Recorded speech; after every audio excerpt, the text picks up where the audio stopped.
another all-time high for gold. It topped $4,000 an ounce today for the first time ever. It's come back a little bit since. Told you metals stocked surged more than 250%, tripling after the Trump administration took a 10% stake and approved an Alaska road project for all sorts of incredible metals, including copper, gold, silver, and so much more. Reuters reporting Monday night the administration is investing $35.6 million in the Vancouver-based company, which mines critical minerals like copper and zinc and all the others as well. Chip stocks are also soaring. AMD up 24% following an open AI deal, helping the S&P 500 and NASDAQ hit record highs yesterday, despite the ongoing shutdown of the government, delaying September jobs data, which can influence the Federal Reserve as well. We expect cuts this month, I should say. Here to discuss it all, Ed Butowsky, managing partner of Chapwood Investments there in Dallas, Texas, where I hear it's about 150 degrees. Nice to see you, Ed, as always. Nice to see you as well, Steve. The only thing hotter than Dallas right now is, let me see, the stock market, Bitcoin, gold, silver. No matter where your money has been in the last few days, it's probably been working hard for you, hasn't it?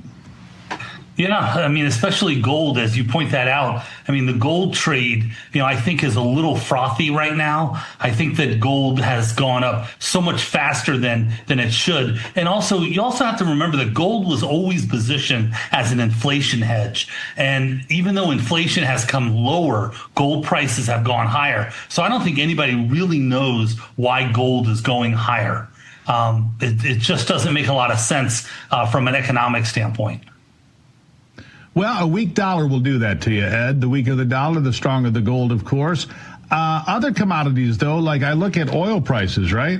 And oil prices continue to be very low. West Texas Intermediate, $62 a barrel today. I mean, very affordable. So that would indicate that inflation is under control, right?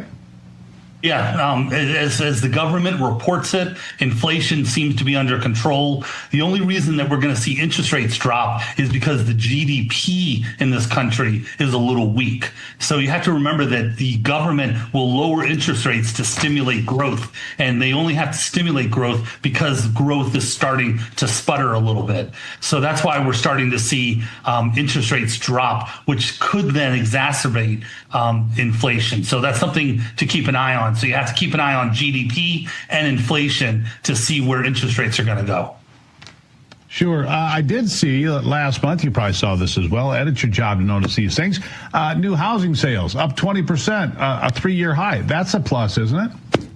Well, yeah, and housing sales are a big part of the inflation number. So as long as you have the housing prices going higher, and that's only because you're starting to see a move of interest rates going lower. So you can take my daughter, for instance. She's looking at buying a house, but she's waiting for interest rates to drop. But then the price of houses are going higher. So you kind of have two sides of the sword there. So you have lower interest rates, which is good, but then you have prices going higher. So the question is, which is going to win out? Are you going to see lower cost of capital win, or are you going to see higher prices win?